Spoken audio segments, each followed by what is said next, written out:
I've spoken briefly about this subject before in my early videos, but I have come across several cases in a row that reminded me of what I believe is the second biggest issue with missing 411 in general. That is the problem with placing all of these people who were reported in missing 411 under the same umbrella. If you look at the introduction to the books, you'll see a foreword stating that the author started out by noticing that there were some people missing from a national park, that he tried to get more information from the National Park Service, but the dearth of information in conjunction with the uncooperativeness of the NPS and other authorities, such as the FBI, seemed to indicate to him that there was something bigger going on. He then investigated further, came across several cases of missing people and possibly a government cover-up, and he felt compelled to bring it to light by publishing the Missing 411 works. Here's the part that I'm going to focus on in this video. On page 13 of the introduction, so XIII, of Missing 411 Eastern United States and Canada, we get this very direct statement from Paulides that I will read verbatim as well as show on screen. I want to be completely transparent about what we're talking about here. This is under the heading Unique Factors in Disappearances. Quote, "The factors that I am describing relate to the entire study and not solely to this book. Many of these factors are evident in the Eastern United States, while others are in the West.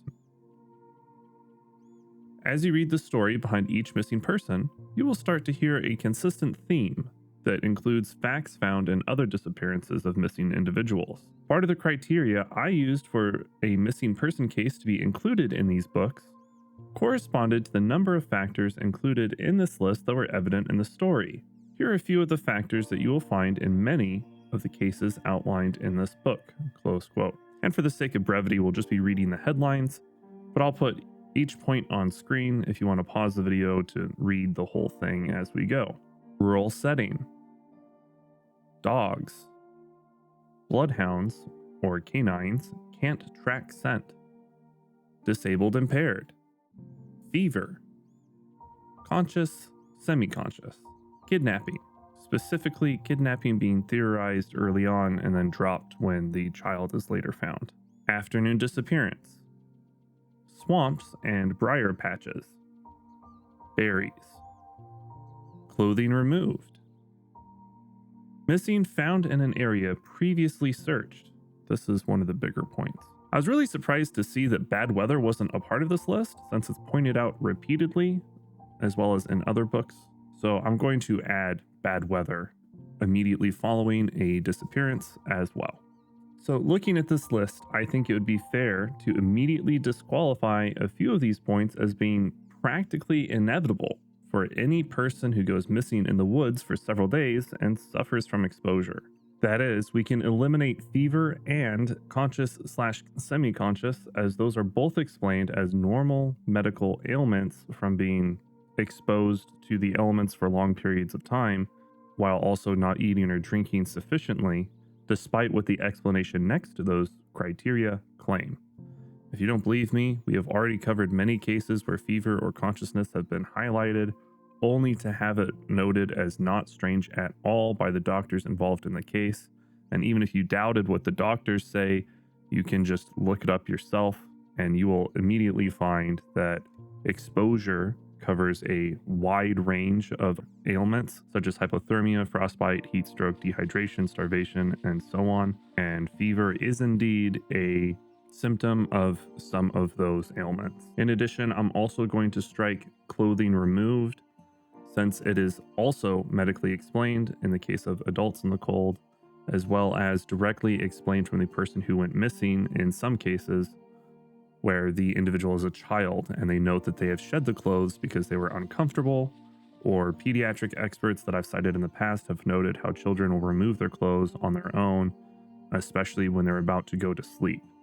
I mean, just Google, "Why does my kid keep taking off his clothes?" and you'll be met with tons of websites on how to try and prevent this very normal behavior.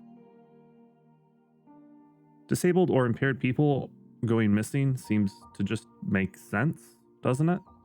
You could argue that those types of people that are at higher risk should be better supervised and thus should never go missing, but unfortunately, that's not really the case.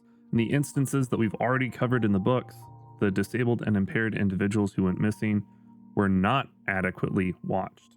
And that's a big factor in why they were able to go missing. While it would be a nice PSA to keep a better watch on those who need it, I think it's a fair assertion to say that they were at higher risk of going missing in the first place, making it not very mysterious when they do go missing.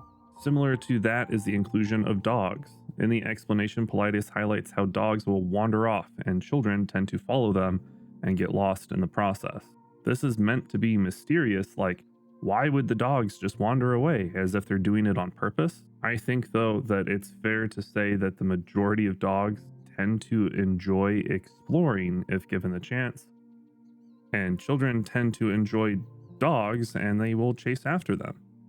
Ascribing malice to the dogs for exploring or inferring that there's something supernatural causing the dogs to go deep into the woods and lure the children away is just ridiculous on its face.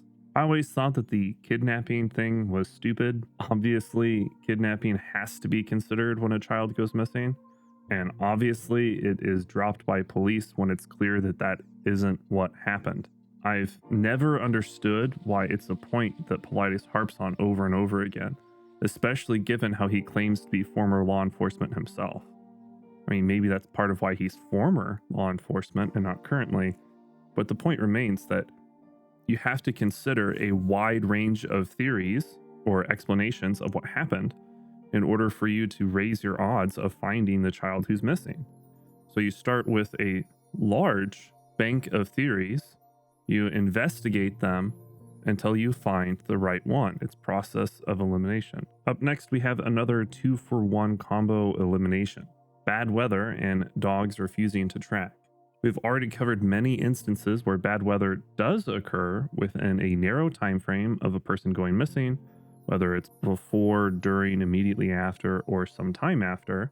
And I believe that I've shown that it's not always immediately after, even when it's claimed to be immediately after in the books. But if we think for just a moment, doesn't it just seem obvious that bad weather would cause it to be more difficult to find a missing person?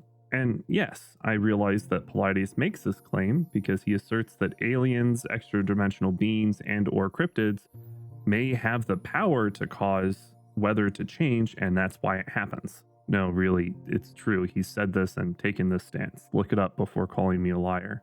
This sentiment was something like, if they have the technology to space travel, then why can't they control the weather, which is something we're looking into doing now. However, this is debunked when you look at the newspapers in the days before someone disappears, and you see that the storms are in the forecast. That is, the weather doesn't happen as a response to someone going missing. It was forecasted and was always going to happen, missing person or not. The 2-for-1 combo that I mentioned earlier comes from the bloodhounds, which are very affected by weather conditions. They aren't a sure thing to begin with, and many times they are brought in too late and/or after storms. The quickly dwindling list now has 3 points that basically all say the same thing. That is, if you go out into the woods or other rural, desolate area away from other people, your risk of going missing goes up. Yes, obviously berry picking, hiking, exploring, and other activities in the wild carry with them an inherent risk that you will get lost. And guess what? Most of the time, when people are found alive, they relate that they got lost. Nothing mysterious, they just got turned around, that's it. While this isn't really a list anymore, it's not done shrinking yet. Other people have already done a better job than me debunking the whole afternoon disappearance thing. Go check those out for an in-depth review, but suffice to say that the range of cases is so large that it's not statistically relevant to say that people go missing in the afternoon, the time when people, especially young people, are out and about the most to begin with. And in many cases of missing people in general, I wouldn't call it the early afternoon, it's often the evening, or we don't know when they went missing. We have a large time frame to choose from. The last point may actually have a chance at being mysterious, if only the author hadn't screwed it up himself. I've covered many times when I personally have debunked the idea that an area had already been searched when the missing person was found there. Either it's just not true, it's stated that the brush is so thick that you'd have to be on top of them to find them, so it's not mysterious, or the person was mobile, so they may not have been there the first time that it was searched. If my memory serves, there are a couple of cases where something like this did happen, but it's drowned out by all the cases where he claimed that it happened, but it didn't. And that leads nicely to the biggest problem with missing 411. The author isn't credible. Even without going into the author's background and seeing the alleged fraud, the Bigfoot research that aligns with the points that he used for missing 411, the claims of portals and aliens and so on, even if we just take the books and the cases contained therein in isolation, Paulides cannot be trusted as a reliable source. When I finished the Eastern United States book, I quoted the final reliability of the cases as a percentage. Cases that were completely correct and don't have unnecessary wild claims in them that try and make them fit the criteria were in the vast minority. So much so that beyond names, which are also sometimes incorrect, the books don't even serve as a good starting point to the cases, nor do they provide any awareness to them in a meaningful way, despite what some defenders of missing 411 will claim. Once the truth of what actually happened is obfuscated, the case no longer helps the people prevent the same thing from happening to their loved ones. It removes the solution to the problem in order to be more mysterious or to fit in the missing 411 box, thereby removing all merit from sharing the case. I wish that Paulides had trimmed down his work immensely, perhaps even to just a dozen or so cases, that he didn't have to shoehorn in hundreds of cases under the same phenomena, that he had done his research, was honest about his own beliefs and clear about his bias, and presented his work as such. I would rather that he published 12 cases honestly and thoroughly, earnestly saying that he believes that portals or Bigfoot or whatever is to blame, rather than have these hundreds of cases, literal hundreds, where things are poorly researched while inferring the supernatural while simultaneously throwing his hands in the air and saying, hey, you decide what happened, not me. It's such baloney. It's a shield that he and his followers can hold up when faced with criticism. But it's a shield full of holes, so it just comes off as delusional. So I guess what I'm trying to say is that I'd love to see Paulides come forward, say that he was wrong about all the BS in his books, and put forward a new book with less than 20 cases that actually follow a reasonable pattern without any fabrications or misleading interpretations or cherry picking or any of that, and put forward a theory that he sticks to and tries to prove and then stands behind it. But then again, I'd also like to win the lottery without actually buying any tickets. Which do you think is more likely?